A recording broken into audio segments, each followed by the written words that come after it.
the criminal activity that went along with it. Well, this is I forgot his name? Yeah, Dr. Sack. He's a psychiatrist, and he just published this. You have this article in your handout, and I would encourage you to read it. But he's saying, will Adderall be the next opioid crisis? And he outlines his concerns about what's happening. And then there was another article that was published in Medscape a couple of weeks ago, and it's about the rise and the growing concern of misuse and abuse of ADHD medications. Especially one concern is you get, say, a college kid, he has ADHD. Some of his friends find out he has ADHD, he must have the medications. Gee, I got an important test, can you give me some of those pills so that I can focus and stay up longer? And that is a crime, even if he doesn't sell it. But that's really what's going on the campus. So it's a growing problem. So is there a better way? I believe that there is. So what we would do is rewire the brain. And how do we do that? We lift weights, but instead of real weights, we're just exercising the brain in a very, very special way. And we're taking advantage of that inherent property that all of our brains have and maintain throughout life. And that is neuroplasticity, that ability of the brain to reorganize, to become more efficient, to just, well, actually it's a double-edged sword, because if you do too much of the wrong thing, then you will get plastic changes in the wrong direction too. So I'm going to give you an example.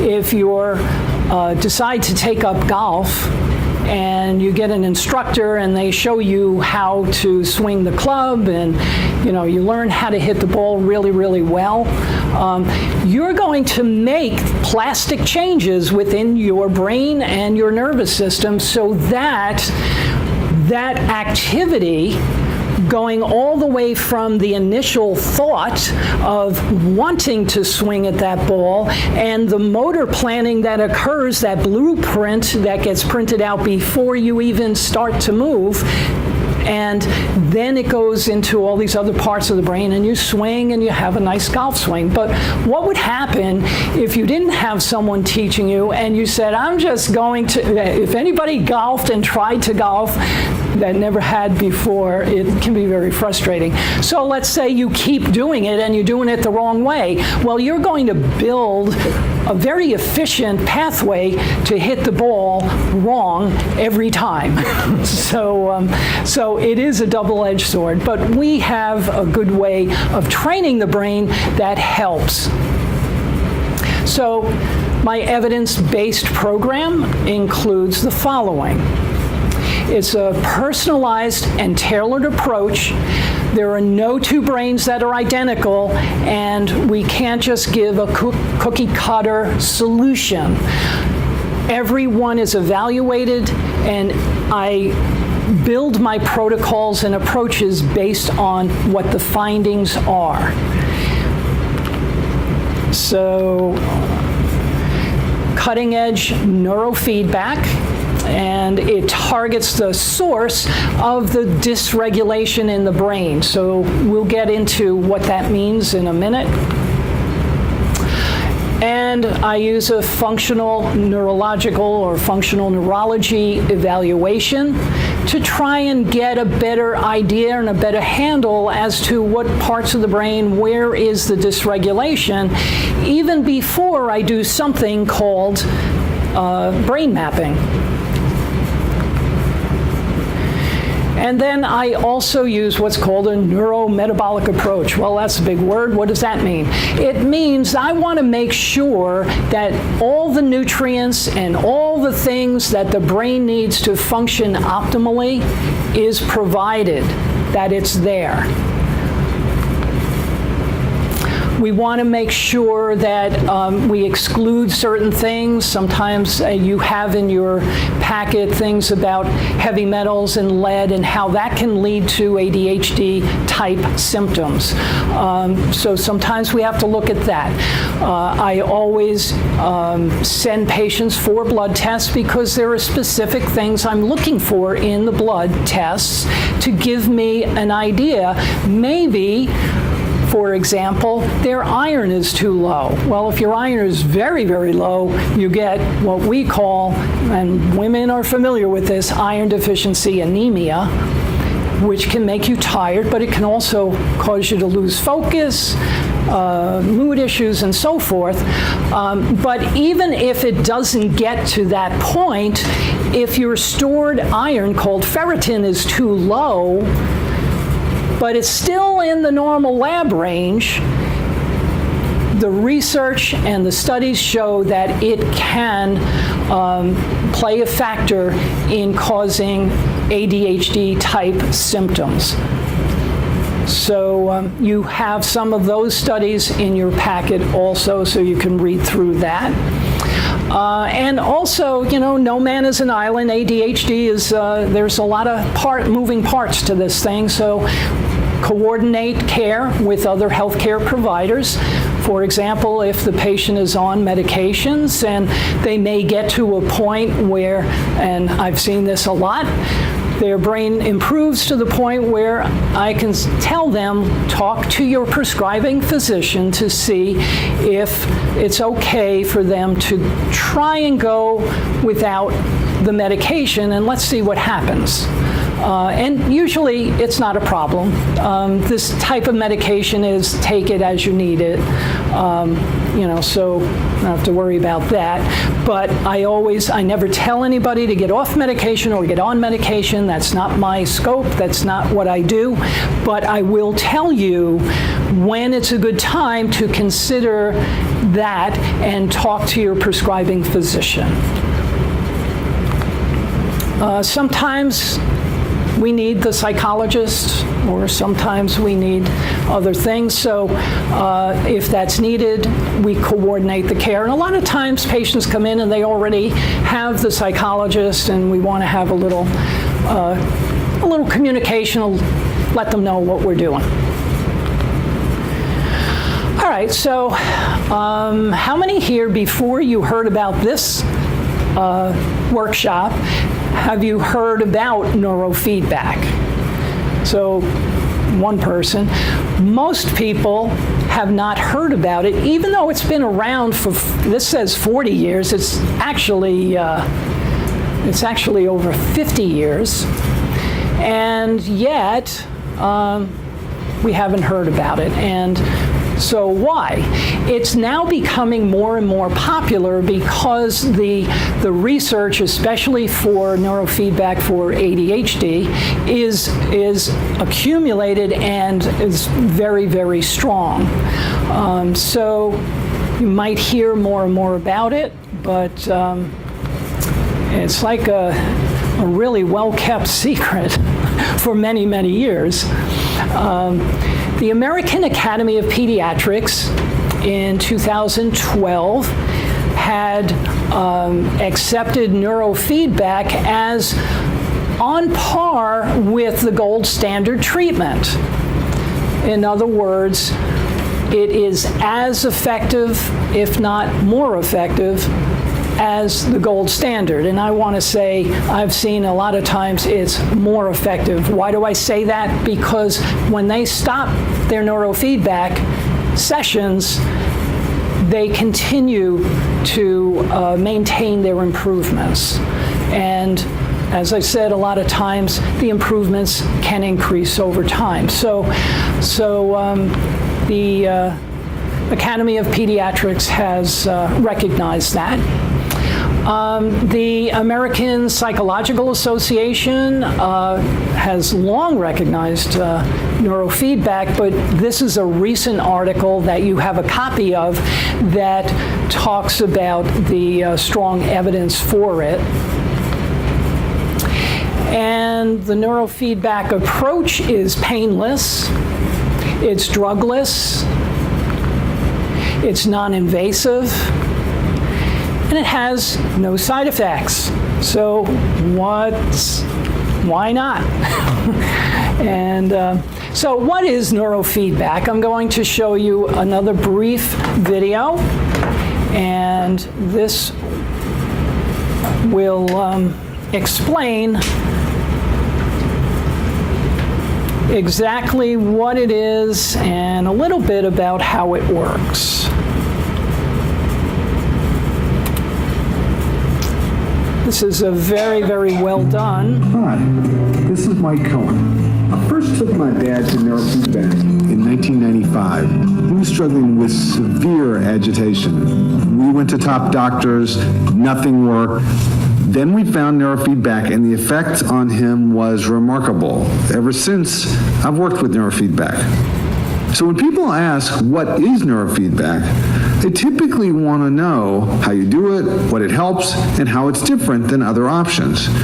With neurofeedback, anyone can improve their brain. We've trained children, teenagers, and adults from age 2 to 92. For children, it's often used for ADHD, emotional and behavioral issues, learning and developmental delays, and struggles in school. For adults, it's commonly used for anxiety, depression, obsessing, and sleep problems. Neurofeedback measures brain activity, like brain waves, and it helps you make more or less of certain brain patterns. By changing brain activity, or by changing how one area of the brain talks to another, you can improve attention, control of your emotions, and behavior. There's research on how it helps migraines, pain, concussions, addiction, and seizures. But what do all these have in common? They're brain issues. With neurofeedback, your brain changes itself. And when it does, typically any of these issues improve. It's not all about problems. Neurofeedback improves performance by changing the timing of the brain. That can help anyone in performing in school, business, or sports. It helps give you an edge. Neurofeedback is different from brain games like Lumosity or tutoring or therapy. Those focus on changing your skills or behavior or how you think. Neurofeedback is focused on changing the brain. There are parts of your brain that help you pay attention, that help you be calm, that help manage your mood and your emotions, or that help you sleep. You don't realize how much your brain affects your mind. With neurofeedback, you get to see how changing your brain can have a huge impact on your life. How do you do neurofeedback? First, we put sensors on your head. Commonly, we measure your EEG brain activity with a special computerized system. The system gives you feedback, such as playing a movie or hearing a beep. For example, when you make a certain amount of beta brain waves, the movie will play perfectly. But as soon as you're less alert and awake, the movie starts to fade out. You rapidly learn how to keep the movie from fading out by changing the brain activity that's being trained. Your brain has a way of figuring out how to get the movie to play. Once you learn new patterns, and that may take practice, your brain tends to remember it. There's a lot of published research that shows that the brain learns from feedback and that measurable changes in brain activity occur after training. So how do you change your brain? It's just learning. Children learn to play a video game, and they never read a manual. Their brain figures it out. How do you balance on a bike and not fall over? Somebody probably showed you, but it's your brain that figured out how to balance. When you train brain activity, your brain figures out how to balance its own activity. So once you train the brain, does it stick? Well, you don't forget how to ride a bike, even if you hadn't ridden in 10 years. It's the same with neurofeedback. Once your brain learns, you don't tend to forget it. There are exceptions, particularly if there's disease like Alzheimer's or neurological issues, but there are still ways to train your brain. The changes you make with neurofeedback can over time have a profound effect on learning, memory, attention, mood, migraines, and far more. If you or someone you know could benefit from improving their brain, we encourage you to learn more.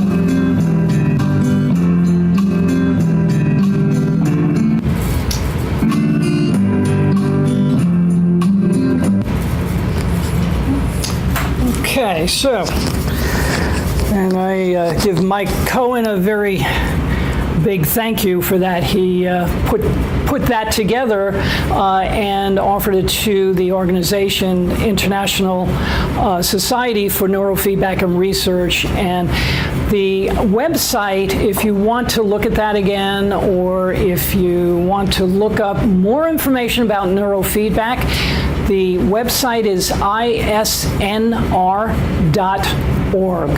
and you can get lots of information there too. But don't forget my website. All right, so let's move on.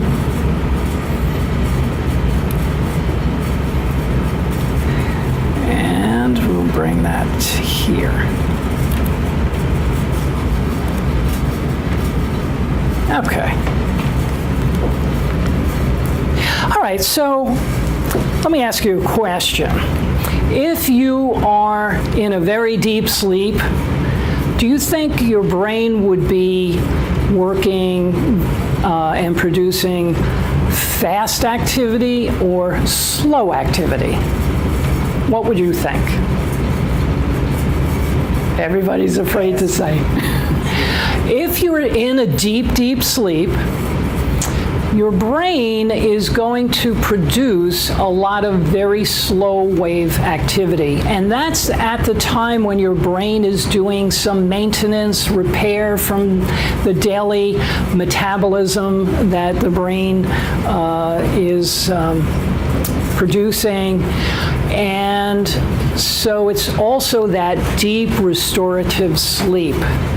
But on the other hand, if you were very anxious, let's say you had a panic attack, your brain would be producing a lot of very fast wave activity.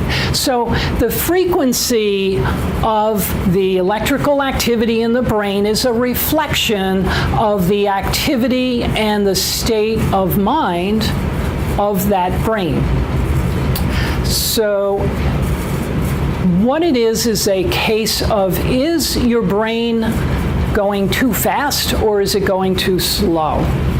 So in the case of ADHD, the answer is, most of the times what we see is that there is slow wave activity toward the front. Sometimes it's a little further back, but most of the time it's in the front, in that very important frontal region that controls attention, controls impulses, controls everything that is not being effectively controlled in someone who has ADHD.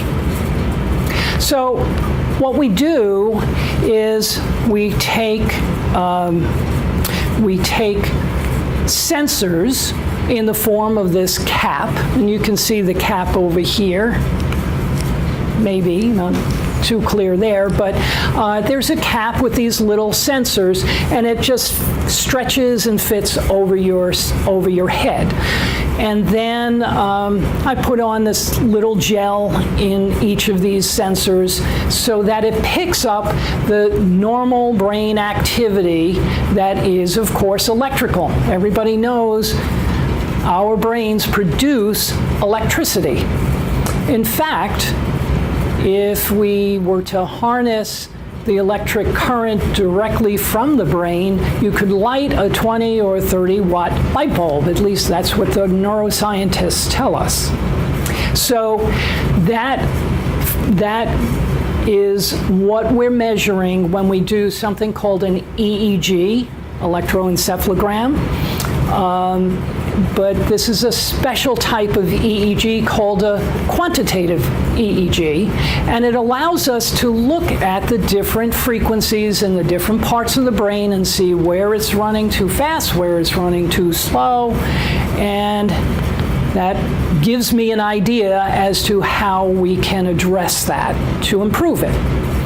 So what I do is the patient is going to wear that cap, and we're going to record the electrical brain activity in the computer, and then we're going to compare that to a normative database. And I have a few of them that I use, but one of them is NYU's Brain Research Labs database. And we compare that person's brain activity, the electrical activity, to an age-matched norm for that person. So we get a way to compare what this person whose brain activity we're measuring right now, how does that compare to others of that person's age who does not have ADHD or other conditions? So we call that neurotypical. I try to avoid the phrase normal because normal is kind of hard to define sometimes. We all have our strengths and we all have our weaknesses. And so we're looking at something that's typical for that person's age, or we're comparing it and seeing how it shows up. And then I get these little 27 or so page reports. This is part of it. And what we're looking at here is we're looking at these circles which represent looking at the top of the person's head with all of the sensor positions. And we're looking at the different frequencies or speeds from the very slowest to the very fastest. And then we're using these colors to tell us where does that person fall compared to the neurotypical for that person's age. And in this case, this is one of my cases.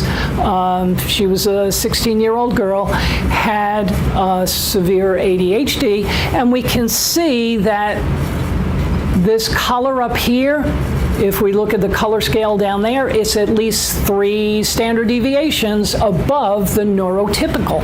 So we know she was producing way too much of that slow wave activity. And that helps me in determining what we need to do in order to help that person. And she did very, very well.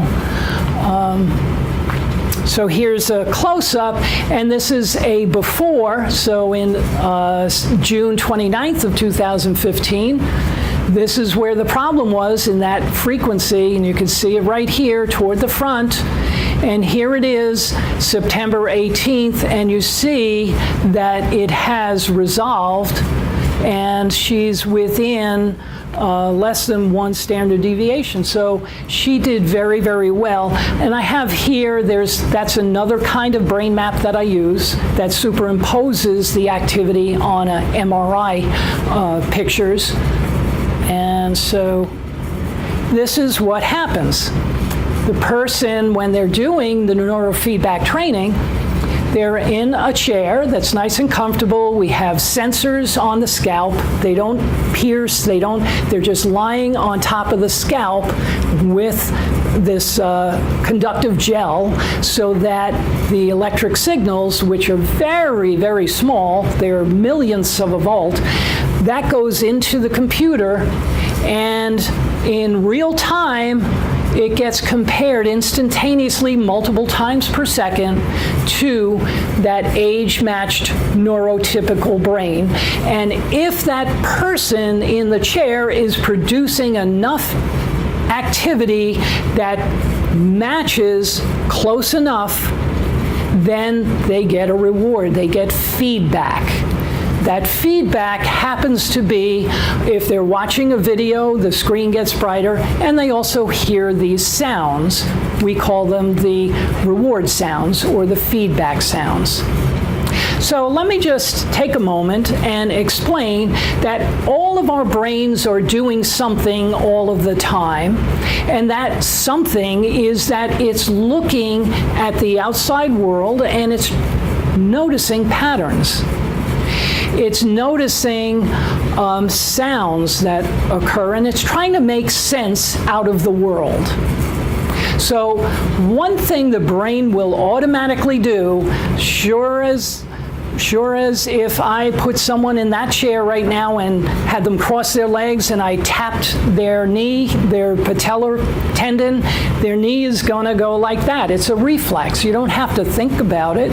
You could be watching a movie and I could tap that patellar tendon and your knee is hopefully going to do that. So with the brain, what happens is as you're watching this video, and it could be anything, I have actually had to sit through Barbie movies, and as the patient is watching the movie or the video or whatever, and paying attention to that, there's this other part of the brain that's 95% of what our brain does. Only 5%, according to the neuroscience, is operating on a conscious level. 95% of what your brain is doing is on a subconscious level. That's the part that I am working with. And the brain will notice that there is a pattern. When it does something, the screen got brighter, and I heard those feedback sounds. Well, the brain wants to automatically, it's noticing that, I did something and the screen got brighter again and I heard those sounds. Let me try it again. And it tries to reproduce that over and over again, just like the reflex if I tapped your knee and your leg went like that. So as that happens on a repetitive basis, it stimulates the brain to reorganize, to try and do that more and more. You grow new connections, and then as you grow new connections, things become more efficient. It becomes the new normal. And then that type of brain activity will be easier for the brain to produce when it's not hooked up to this equipment. So that's how neurofeedback works. So as I said, the best part is after your series of neurofeedback sessions, the improvements tend to persist. You have this in your packet. This is a study that came out in 2013 that was a special type of MRI that showed that as a result of doing a series of neurofeedback sessions, they actually saw that there's new white matter and gray matter. The person grows new hardware, makes new connections, and things change. So you have a copy of that. And this is a study that you also have a copy of that shows that comparing those on the medication and comparing those that went through neurofeedback, and they both performed well, but the neurofeedback group did improved with their academics, and the changes and improvements had lasted. So that's something that you can look at when you go home. So my approach, again, the brain is electrochemical. So I look at iron. That's one of the things I look at. And you have some of these studies in your packet that explains why iron is so important. Now, let's go back to the very first video we saw when I first started today. If anybody gets this right, they get a rubber brain. So the question is, what is the neurotransmitter that's responsible for improving ADHD, or that neurochemical that is lacking in ADHD? What is the name of that? Anybody remember? All right, give them rubber brains. We have them. Where did they go? I have them. Where's the box? I have them. All right, well, you get a rubber brain, you get rubber brains. So anyway, guess what? In order for the brain to make dopamine, it needs iron. If your iron is too low, even if it's within the normal range, and that stored iron called ferritin is too low, your body's going to prioritize. Well, what else do we use iron for another rubber brain? What else do we commonly use iron for? What would you normally think? It carries oxygen. Yeah, so hemoglobin. Yes, you get a rubber brain. You get another one. That'll be an improvement. So it's important to carry around oxygen through the body, wouldn't you say? Yeah, I would. So if there's not enough iron, what do you think the priority is going to be? Making dopamine or carrying around oxygen? Carrying around oxygen. Yeah. So this can be one of the factors that impacts someone who has ADHD.